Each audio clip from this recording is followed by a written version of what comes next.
नमस्कार दोस्तों। कल एक आर्टिकल पढ़ रहा था, बुक थी, उसमें आर्टिकल पढ़ रहा था। हिस्टोरियन थी, एक जिसकी मैं बात समझने की कोशिश कर रहा था। हिस्टोरियन ने कहा कि पूरी दुनिया में ना सबसे ज़्यादा जो ईगोइस्टिक हैं, सबसे ज़्यादा ईगो, जिसके अंदर सबसे ज़्यादा ईगो है, वो मुगल्स हैं। मुगल्स रहे हैं, मुस्लिम्स रहे हैं, कि जिनके अंदर सबसे ज़्यादा ईगो है। उनको फैला में बहुत ज़्यादा विश्वास है, फैला करने में उनको बहुत ज़्यादा विश्वास है। दूसरे नंबर पे जो सबसे ज़्यादा ईगोइस्टिक रहे हैं वो है white blood, specially white skin. White blood इनको इनको इसलिए कहा जाता है क्योंकि रेड ब्लड वाले लोग फिर भी थोड़ी दया करते हैं, बट वाइट ब्लड वाले लोग बिल्कुल भी दया नहीं करते। और जो वाइट स्किन है, ब्रिटिशर्स, यूके वाले, जो फैल के अमेरिका तक चले गए, जो फैल के कनाडा तक चले गए, जो फैल के ऑस्ट्रेलिया तक चले गए, जो फैल के न्यूजीलैंड तक चले गए, आजकल लेटेस्ट जो फैल के साउथ अफ्रीकन कॉन्टिनेंट में साउथ अफ्रीका तक चले गए, ये दूसरे सबसे बड़े इगोइस्टिक लोग हैं। पावर के मामले में सबसे ज्यादा पावरफुल इस वक्त व्हाइट स्किन लोग हैं, अंग्रेज, जिनके पास डिफेंस पावर भी है, जिनके पास एजुकेशन भी सबसे स्ट्रांग है, जिनके पास टेक्नोलॉजी सबसे ज्यादा स्ट्रांग है।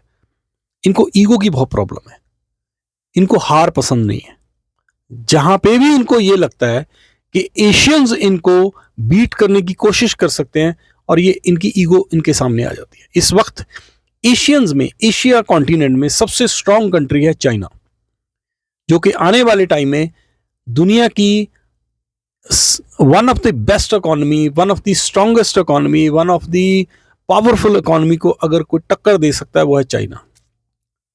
उसके बाद शायद भारत का नंबर आ सकता है, अगर यहां पे हमारे पॉलिटिकल पावर्स स्ट्रांग रही, स्टेबल पॉलिटिकल पावर्स रही, और टू पार्टी सिस्टम रहा, रीजनल पार्टीज खत्म हो गई, तो क्योंकि हम एटलीस्ट नेशन के बारे में सोच सकते हैं, परिवारवाद को साइड पे रख सकते हैं।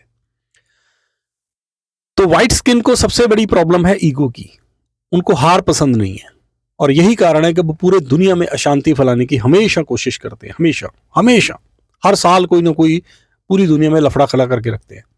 उनकी सबसे बड़ी चिंता का विषय है चाइना। तो चाइना आराम से शांत बैठा हुआ है, चाइना कुछ नहीं बोल रहा है।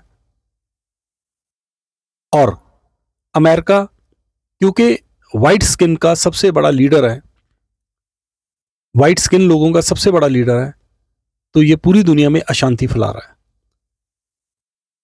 1945 के बाद, सेकेंड वर्ल्ड वॉर के बाद, इसने सबसे पहले जापान को हराया, फिर इजराइल को एस्टेब्लिश किया मुस्लिम कंट्रीज के बीच में, उसके बाद पाकिस्तान को बनाया एशिया में इंडिया के अगेंस्ट, ताकि ज्योग्राफिकल एक लाइन खींच दी जाए, ताकि इनका ट्रेड रूट, इंडिया का जो ट्रेड रूट है वो अपसेट कर दिया जाए। धीरे धीरे दुनिया में बहुत बड़ी ट्रबल क्रिएट की, सुएज कनाल को अपसेट किया।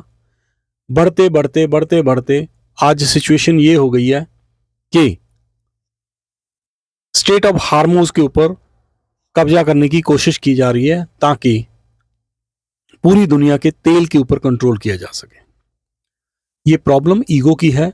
इससे भी बड़ी ये प्रॉब्लम है चाइना के अगेंस्ट ईगो की, क्योंकि ये नहीं चाहते कभी भी कि उनके बराबर में कोई ऐसा कंट्री खड़ा हो जाए, उनके बराबर ऐसी शासक खड़ा हो जाए जो उनको चैलेंज कर सके।